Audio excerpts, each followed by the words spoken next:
121 questions NECTA essay review. 1.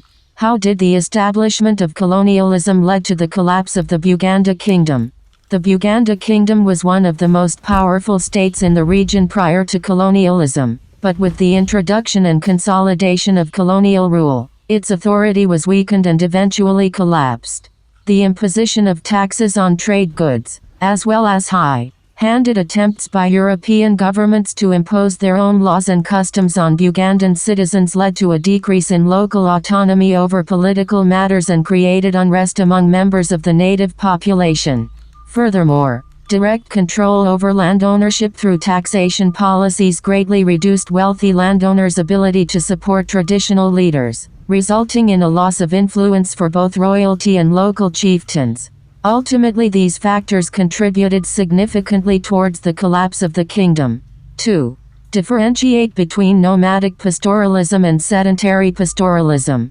Nomadic pastoralism is a subsistence pattern in which people rely on herding livestock to obtain their food and other resources. Nomads move from place to place in search of pastures for their herds, which typically include sheep, goats, cows, and camels. They may also collect wild plants or hunt small animals when necessary.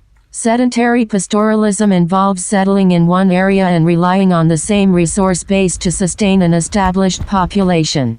People are able to keep larger herds than nomadic groups due to increased access to water sources. They tend not to move around as often since they take advantage of local environmental conditions instead of searching for new ones. 3. Why did the nature of colonial economy in Portuguese colonies force Africans in those countries to use gun in demanding their political independence? The nature of colonial economy in Portuguese colonies was heavily reliant on the exploitation of African resources, labor and land.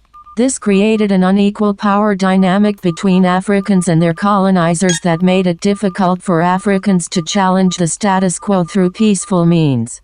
As a result, many resorted to using guerrilla tactics such as armed rebellion in order to attain political independence from their oppressors.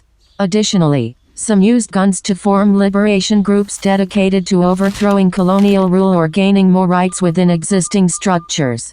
4. Why did the Germans cease to rule Tanganyika in 1919?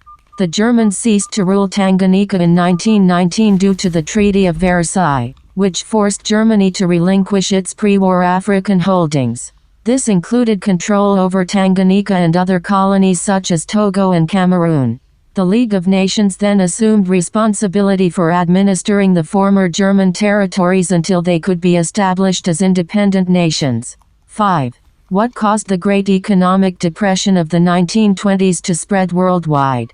The Great Economic Depression of the 1920s spread worldwide due to a combination of factors, including a decrease in international trade and investment, overproduction leading to deflationary pressures, weak banking practices and foreign currencies, speculation on stock markets, and uneven distribution of wealth. Additionally, policies adopted by countries such as the United States advocating for economic isolationism further contributed to the global economic downturn. 6. Why did Idi Amin's seizure of power in Uganda lead to the collapse of the former East African Community? Idi Amin's seizure of power in Uganda in 1971 led to the collapse of the former East African Community due to his oppressive and violent rule. His regime targeted members of other ethnic groups, leading to mass killings and widespread civil unrest throughout the country.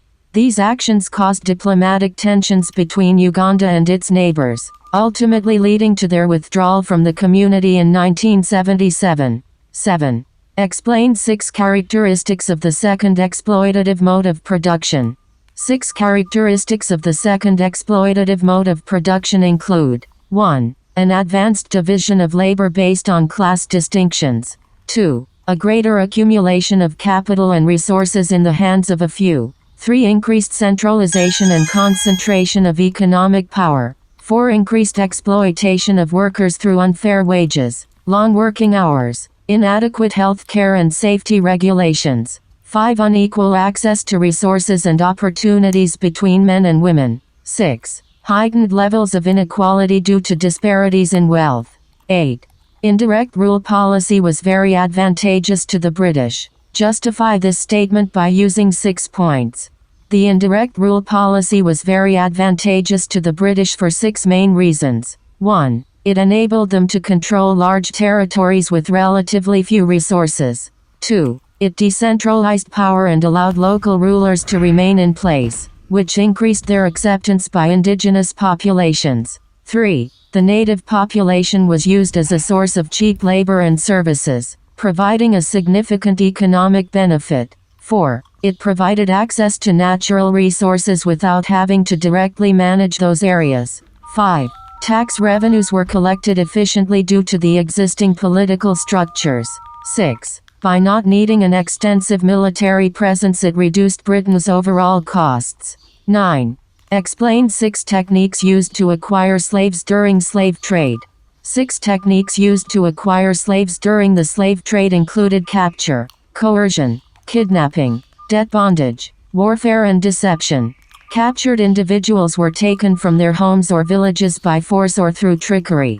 Coercion was employed when people became indebted to traders or planters and could not pay off the debts with money. They would be forced into slavery instead. Kidnapping involved raiding villages for young children who could then be sold into slavery. Warfare allowed for whole communities to be captured due to a lack of military capabilities. Deception occurred when enslaved people were promised freedom if they agreed to travel with traders, only to find out that once arrive at their destination these promises were false. 10. Examine 6 factors that determined the establishment of peasant agricultural system in colonial Africa. 6 factors that determined the establishment of peasant agriculture in colonial Africa included: 1. The introduction of cash crops such as cotton, coffee and rubber. 2. Heavily taxed labor systems creating a need for cheap manual labor. 3. Land alienation due to foreign ownership or government expropriation. 4. Restrictions on mobility imposed by colonial authorities. 5. New agricultural techniques being introduced from Europe, such as monoculture farming methods. 6. Policies encouraging large-scale production favoring Europeans over Africans. 11. Differentiate between the tools made and used during the Old Stone Age and the Late Stone Age. The tools made and used during the Old Stone Age, Paleolithic period, were mainly simple handheld chipped stone tools, such as hand axes and cleavers, that allowed for basic hunting and gathering activities. In contrast, the Late Stone Age Neolithic period saw the development of more complex stone tools, including grinding stones for food processing, arrowheads for hunting, pottery wheels for crafting vessels from clay, and polished ground stone axes to clear land. 12. How did medicine stimulate the interaction among the African people? Medicine stimulated interaction among African people by allowing for the exchange of knowledge and resources, such as herbs and plants used in healing. Medicine was also a source of social prestige, with healers becoming respected members of their communities. This created networks between different groups that would not have been possible without medicine. As well, the introduction of new medicines from Europe encouraged trade between different regions and increased contact between Africans and Europeans. 13. How did the people along the coast of East Africa use their natural environment to make salt? People along the coast of East Africa used their natural environment to make salt by evaporating seawater in shallow pans or pits. This was done by collecting and heating large amounts of seawater over a fire, or exposing it directly to the sun, until most of the water had evaporated, leaving behind a residue consisting primarily of salt crystals. The resulting product could then be collected and traded for goods or services. 14. Why did Portugal lead the search for the sea route to India? Portugal led the search for a sea route to India in order to expand their trading network and gain access to coveted spices, silk, porcelain and other goods from the East. Additionally, Portugal saw an opportunity to create new trade monopolies by cutting out the expensive land-based routes operated by middlemen merchants. Lastly, they sought to find allies among Indian rulers who could assist them in expanding their global empire. 15. How did Asian goods reach Europe before the sea route was discovered by the Portuguese in the 15th century? Asian goods reached Europe before the sea route was discovered by the Portuguese in the 15th century, primarily through overland routes, such as the Silk Road, which connected East Asia to Western Europe. These routes were costly and time-consuming but allowed for merchants from different regions to trade and exchange goods. The journey could also be dangerous due to bandits, harsh terrain or political instability.